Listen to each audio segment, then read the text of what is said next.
Have you ever felt completely drained after a visit, even though your heart was full of love? As we grow older, we start to realize that our energy isn't what it used to be. And sometimes socializing, even with people we care about, feels more exhausting than fulfilling. The truth is, as we age, it's not about how many people we meet, but how and when we connect in a way that truly adds value to our lives. Many older adults have shared a simple yet powerful piece of advice: limit frequent visits. It may sound unusual at first, but once you understand the reasons behind it, you'll see why it's one of the best ways to protect your health and peace of mind. Here, you don't need to like or subscribe, but if you believe this content has value, share your story or simply type number 9, because sometimes one small action can help someone find exactly what they need. So why does slowing down on social visits matter as we get older? Let's dive into the 7 key reasons behind this important lesson. Number 1. Physical health declines. Let's be honest, our bodies don't work the way they used to. The energy that once carried us through long days, busy schedules, and endless social gatherings isn't the same anymore. What used to feel effortless, walking, standing for long periods, even just getting in and out of a car, now takes more effort. And whether we like it or not, that's just part of aging. When you're younger, a quick visit to a friend's house or a family gathering doesn't seem like a big deal. But as you get older, every movement demands more from your body. Simple things like walking up a few stairs, sitting in one place for too long, or even just keeping up with a lively conversation can leave you feeling drained. And it's not just about feeling tired. Excessive physical strain can actually lead to serious problems. Fatigue makes us more prone to accidents. Slower reflexes, weaker muscles, and stiffer joints all increase the risk of falls, which can be devastating for older adults. A simple misstep can result in injuries that take months to heal, or worse, lead to long-term mobility issues. And let's not forget the recovery time. When you push your body too hard, it doesn't bounce back the way it once did. A visit that once left you feeling happy and energized might now leave you exhausted for the rest of the day, or even the next. The truth is, as we age, we need to be mindful of our limits. That doesn't mean isolating ourselves, but it does mean listening to our bodies and recognizing when rest is more valuable than another social visit. Aging gracefully isn't just about staying active. It's about knowing when to slow down, when to say no, and when to prioritize your own well-being over social expectations. Number 2. Weaker immune system as we get older. Our immune system just isn't as strong as it used to be. When you were younger, catching a cold was a minor inconvenience. You'd feel under the weather for a few days, drink some tea, and bounce back quickly. But now, a simple cold can turn into something much more serious. A small infection that once cleared up on its own might now require medication or even a hospital visit. That's the reality of aging, and it's something we have to be mindful of. Every time you go out, whether it's visiting family, attending a gathering, or even just running errands, you're exposing yourself to germs. And the problem is, you can't always see where the risks are. People may not even realize they're sick, but they could still be carrying a virus. You shake a hand, touch a doorknob, sit on a public chair, and just like that, your body is fighting off something it may not be strong enough to handle. Flu season, winter months, crowded spaces, these all pose even bigger threats. What used to be a mild flu can now knock you out for weeks. And let's be real, recovering from an illness at this stage in life is no joke. The older you get, the harder it is to bounce back. A simple fever can leave you feeling weak for days, and complications from common illnesses become more likely. So what's the smart move? It's not about avoiding people entirely. It's about being selective, limiting unnecessary visits, avoiding crowded places during flu season, and prioritizing your health over social expectations isn't being rude. It's being wise. Staying home more often isn't just about comfort. It's about giving your immune system the best chance to protect you. Because at the end of the day, your health is your greatest asset, and once it's compromised, everything else becomes much harder. Number 3. Mental fatigue. Getting older doesn't just affect the body. It affects the mind too. Socializing used to feel effortless. You could jump from one conversation to another, keep up with jokes, remember names, and stay engaged without a second thought. But now, it's not the same. Long conversations, noisy environments, or even just having too many people around can feel overwhelming. As we age, our brains process information a little slower. It's completely natural. But that also means large social gatherings, fast-paced discussions, and overstimulating environments can leave you feeling mentally drained. Trying to keep up with too many conversations at once, remembering details, and responding quickly can feel like a workout for your brain. And just like with physical fatigue, mental exhaustion takes longer to recover from than it used to. Have you ever felt completely wiped out after a visit? Not because you were physically active, but because your brain just felt overloaded? That's mental fatigue. It's the feeling of needing silence after too much stimulation. It's struggling to concentrate on what someone is saying because your mind is still processing the last conversation. It's the exhaustion that comes from trying to keep up with fast-moving interactions when all you really want is peace and quiet. This is why solitude becomes more valuable with age. It's not about avoiding people. It's about giving your mind the rest it needs. Quiet moments allow your thoughts to settle, your emotions to recharge, and your brain to function at its best. Socializing is important, but it's also important to recognize when it's time to slow down. So if you ever feel drained after a visit, that's your body and mind telling you something. Listen to it. Choose quality over quantity when it comes to social interactions. Prioritize the moments that truly bring you joy. And don't feel guilty for needing time to yourself, because mental peace is just as important as physical health. Number 4. Decreased energy levels. Let's face it, energy just isn't what it used to be. There was a time when you could go from one activity to the next without a second thought. You could wake up early, run errands, visit friends, cook dinner, and still have energy left at the end of the day. But now, even a simple visit can feel exhausting. It's not just about getting older. It's about how your body manages energy differently. When you're young, you can push through fatigue and recover quickly. But as you age, your body takes longer to recharge. A social visit that once felt refreshing might now leave you feeling drained for hours, or even the entire next day. It's not just about the visit itself. It's everything that comes with it. Getting dressed, preparing yourself, traveling, engaging in conversation, staying alert, it all adds up. And the recovery time? That's something most people don't talk about. After a visit, you might feel like you need to lie down, take a nap, or just sit in silence for a while. That's your body telling you that you've used up more energy than you realize. And the older you get, the more important it is to manage that energy wisely. This doesn't mean you should stop seeing people. It just means being mindful of how much energy you're spending. Instead of constant visits, shorter, more meaningful interactions can be better. Prioritizing rest, knowing when to say no, and understanding your own limits isn't selfish. It's necessary. At this stage in life, your energy is precious. Use it wisely. Save it for the moments that truly matter, the conversations that bring you joy, and the people who uplift you. Because the goal isn't just to keep up. It's to live in a way that makes you feel your best. Number 5. The need for privacy and independence. As we get older, something changes, not just in our bodies, but in how we feel about our personal space. When you were younger, life was always full of people. Family, friends, work, social events. It was normal to be surrounded by others. But now, privacy and independence matter more than ever. There comes a time when your home stops being just a place to live and starts feeling like a sanctuary. It's where you feel most comfortable, most in control. And as much as you love your family and friends, constant visits can sometimes feel overwhelming. Not because you don't care, but because you value your peace. People don't always realize that as you age, personal space becomes more important.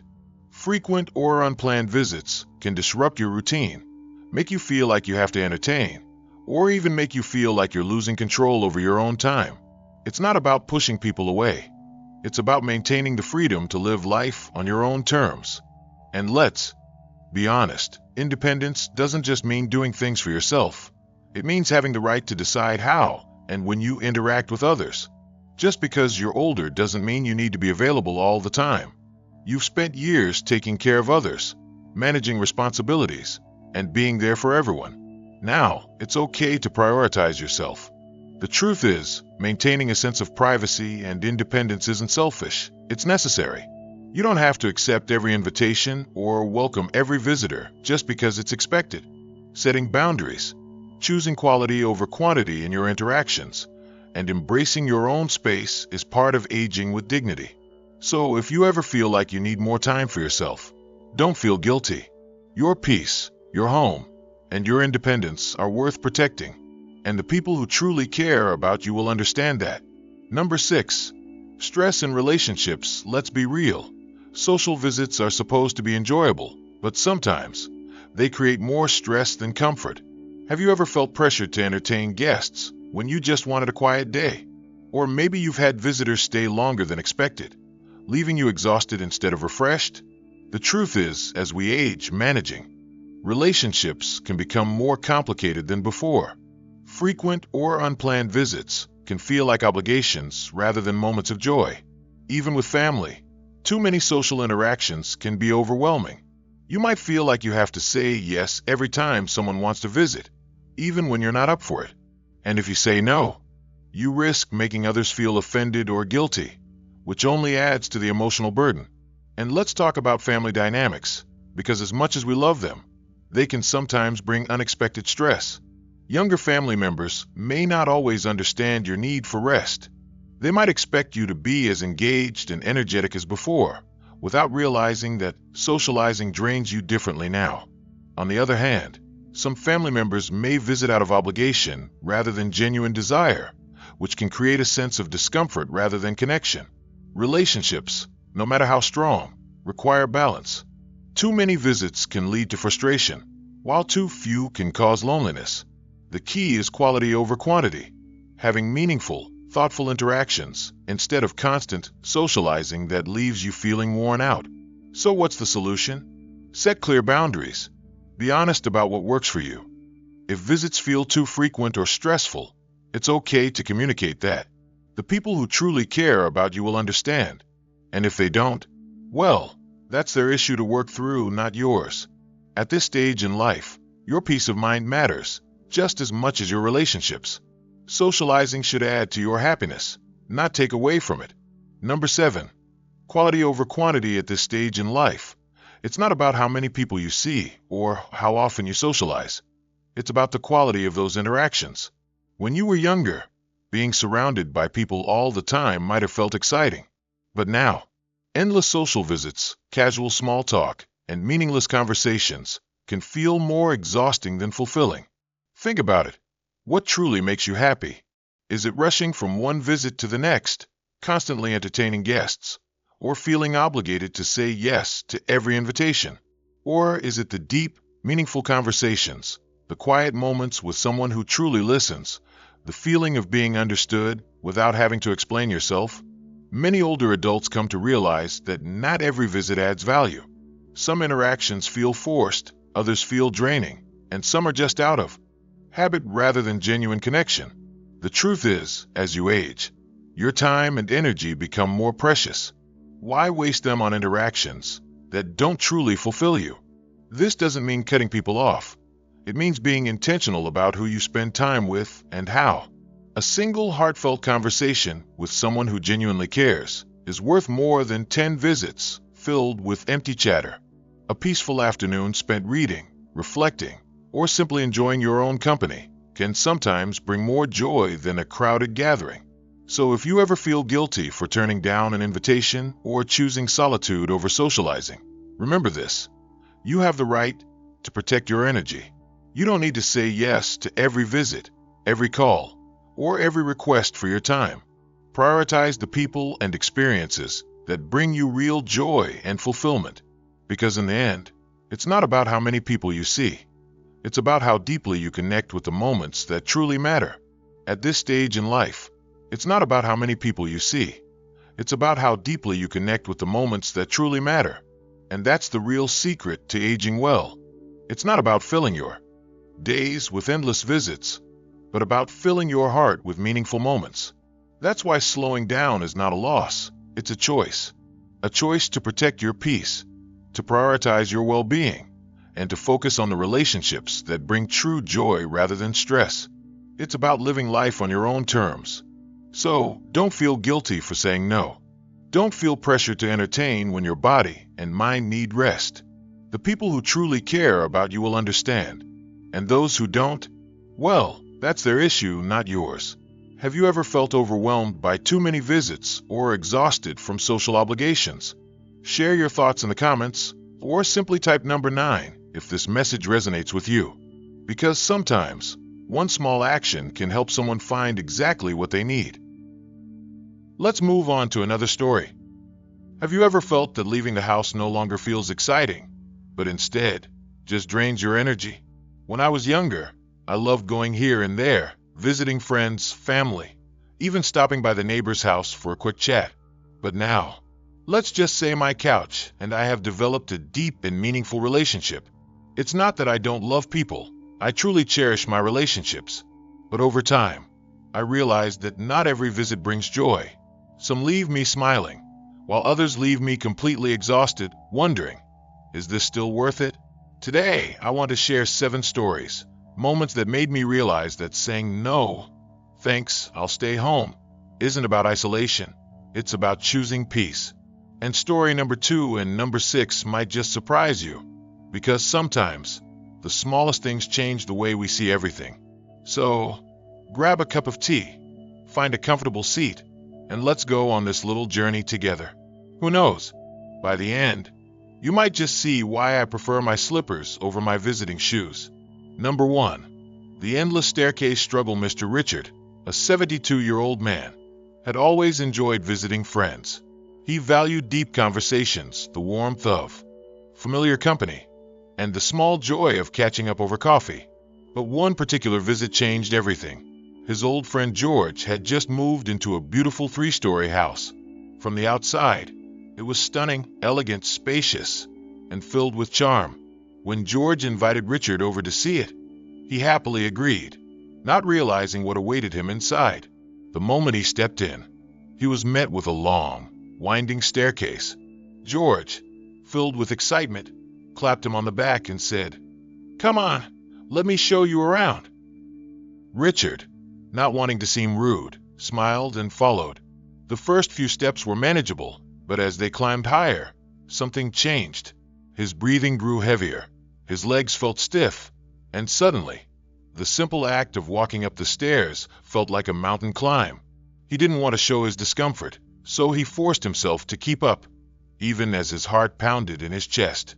By the time they reached the 2nd floor, Richard felt like he had just finished a marathon. He discreetly placed a hand on the railing, pretending to admire the view while secretly catching his breath. But George, he was already halfway up to the 3rd floor, chatting away, completely unaware of Richard's silent struggle. As Richard finally made it to the top, he collapsed onto the nearest chair, barely hearing George's enthusiastic words about the view. Instead, he was focused on the realization that his body wasn't what it used to be.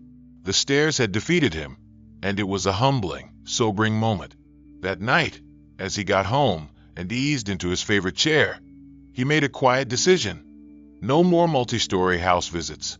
It wasn't worth the struggle, the embarrassment, or the exhaustion that followed. Aging comes with changes, some small, some undeniable. Climbing stairs that once seemed effortless now felt like an uphill battle. And that's okay. From that day forward, when friends invited him over, he asked a simple question: "Do you have stairs?"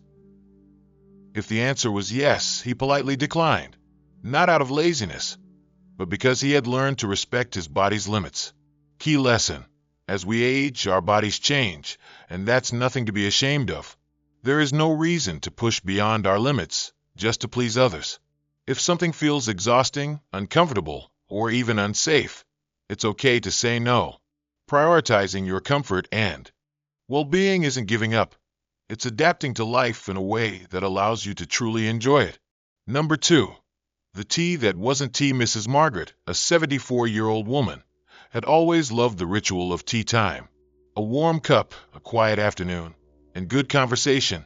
What could be better? She had spent years enjoying these simple pleasures with friends, savoring the comfort of familiar flavors like Earl Grey or chamomile.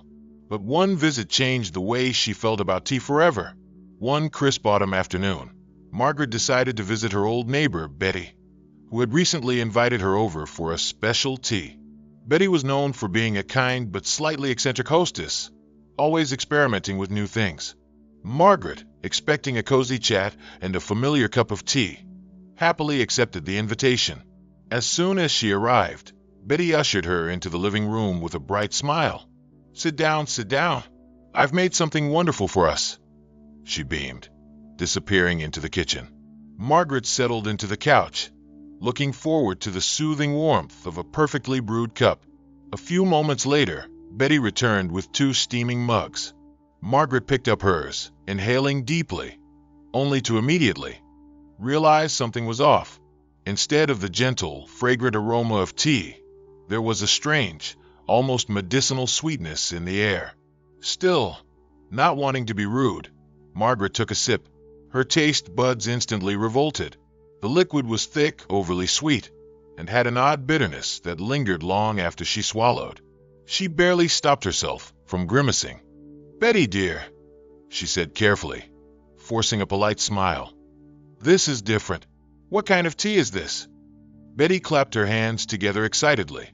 "Oh, it's prune juice. I thought you'd love it." Margaret nearly choked. "Prune juice." She set the mug down quickly, trying to compose herself.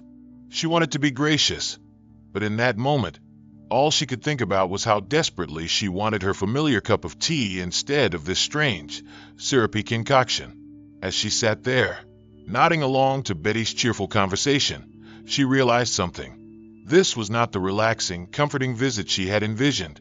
Instead of enjoying her favorite ritual, she was trapped in a battle of politeness versus her taste buds.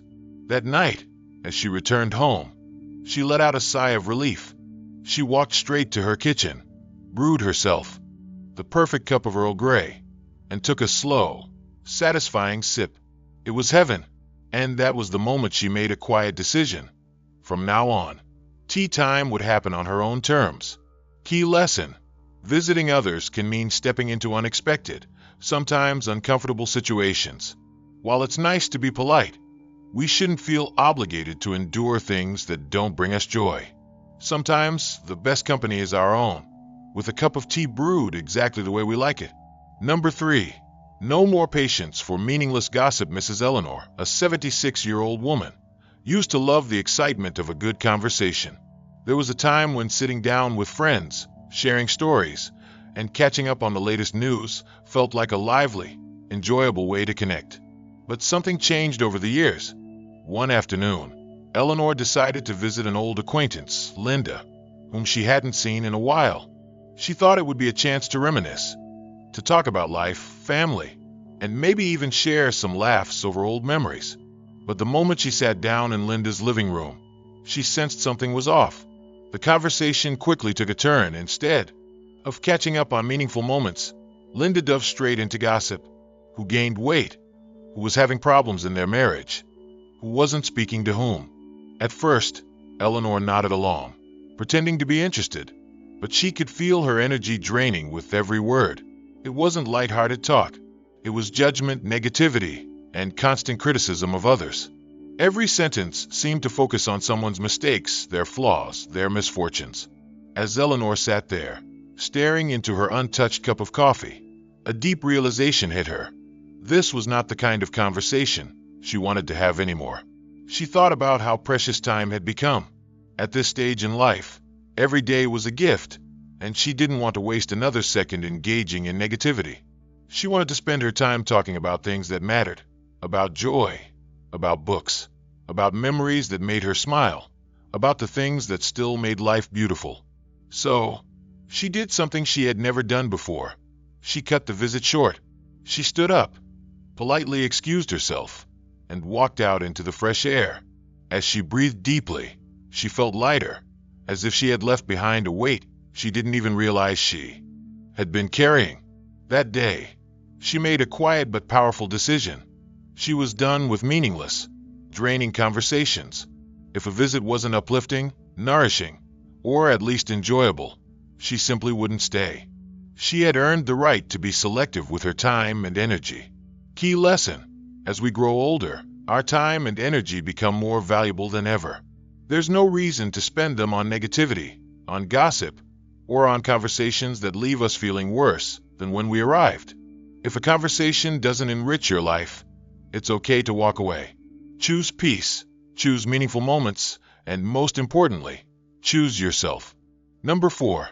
Every visit feels like a trap. Mr. Henry, a 74-year-old man, had always been someone who valued friendships. He enjoyed catching up with old friends, reminiscing about the past, and sharing stories over a cup of coffee. But as he got older, he realized something frustrating.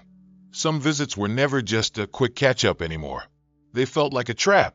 It all started with a seemingly harmless afternoon visit to his old friend, Frank. They had planned for a short coffee break, maybe an hour or so, just enough time to chat, and then head home for some quiet relaxation.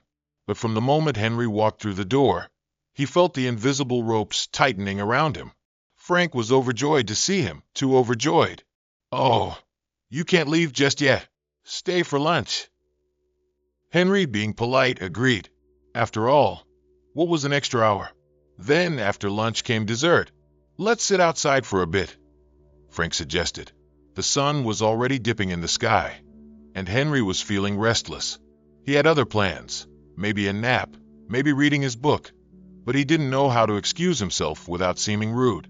Then came the worst part, the moment Frank said, "Well, it's getting late now. Why don't you just stay the night?" Henry froze. He didn't plan on sleeping over. He didn't bring anything with him. But how could he refuse without sounding ungrateful?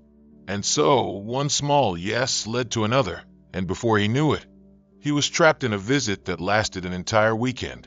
By the time he finally left, he wasn't just exhausted, he was frustrated with himself. That visit taught him a valuable lesson. If you don't set boundaries, some people won't set them for you. From that day on, Henry changed the way he approached visits. He made sure to set clear expectations from the start. "I'd love to come by, but I can only stay for an hour." If someone tried to push him to stay longer, he smiled and firmly said, "I have things to do." And most importantly, he learned that saying no doesn't make you a bad friend. It makes you a person who values their own time. Key lesson: some visits shouldn't turn into an overnight stay or an all-day event. If you find yourself dreading the idea of being stuck in a never-ending visit, it's time to set clear limits. Your time is just as important as anyone else's, and it's okay to leave when you're ready. Being polite should never come at the cost of your own comfort. Number 5. Feeling lost in modern conversations. Mrs. Helen, a 75-year-old woman, had always considered herself a good conversationalist. She loved deep discussions, meaningful exchanges, and even the occasional chat about everyday life. But over time, she started feeling like an outsider in the very conversations she once enjoyed. One afternoon, she visited her grandniece, Olivia, a bright and energetic woman in her late 20s. Helen had always looked forward to their talks, remembering how they used to bond over books, music, and family stories. But this time, something was different. The moment Helen sat down, Olivia launched into an excited discussion about viral TikTok trends, influencers, and the latest smartphone features. Helen nodded along at first, hoping she would catch on. But the more Olivia spoke, the more she felt completely out of place. The words felt like another language, hashtags, algorithms, AI-generated content. Helen could barely keep up. Then came the moment that truly stung. "Oh, Aunt Helen, you probably wouldn't get it. It's kind of a Gen Z thing," Olivia said with a laugh. Helen smiled politely, but inside something cracked. When had she become someone people assumed wouldn't get it? She wasn't clueless. She had spent a lifetime learning, adapting, staying engaged. But at that moment, she felt invisible. She tried to shift the conversation, asking about books, history, or family traditions, but Olivia quickly lost interest. It became clear that the things Helen valued no longer had a place in these modern conversations. That day, she left with a bittersweet realization. There were some conversations she just wasn't meant to be part of anymore. She wasn't angry at Olivia. She understood that each generation speaks its own language, but it also made her question, where do I fit in now? In the weeks that followed, Helen stopped trying so hard to keep up. Instead, she sought out conversations that made her feel seen, valued, and understood. She spent more time with people who shared her interests, who enjoyed talking about things that mattered to her. And she learned that it was okay to step away from conversations that left her feeling small. Key lesson: aging doesn't mean we have to force ourselves to keep up with trends that don't interest us. If a conversation makes you feel lost or invisible, it's okay to step away and seek out people who value your voice, your stories, and your wisdom. Some conversations are just noise, but the right ones can still bring warmth, connection, and joy. Number 6. Home is the true sanctuary. Mr. William, a 77-year-old man, once loved visiting friends, going out for coffee, and keeping up with social gatherings. He believed that staying active and engaged with others was the key to a fulfilling life. But over time, something started to change. One Saturday afternoon, William had plans to visit an old friend, Robert. He had been looking forward to reminiscing about old times, sharing laughter, and catching up. But as the day went on, he felt something deep inside resisting the idea of leaving home. The cozy chair by the window, where he loved to sit and read, felt too inviting to abandon. The sunlight streaming through the curtains, the gentle hum of the kettle boiling in the kitchen. Everything about his home felt peaceful, warm, and familiar. For a moment he hesitated. Should he cancel? Would it be rude? Would Robert understand? Then a simple thought crossed his mind.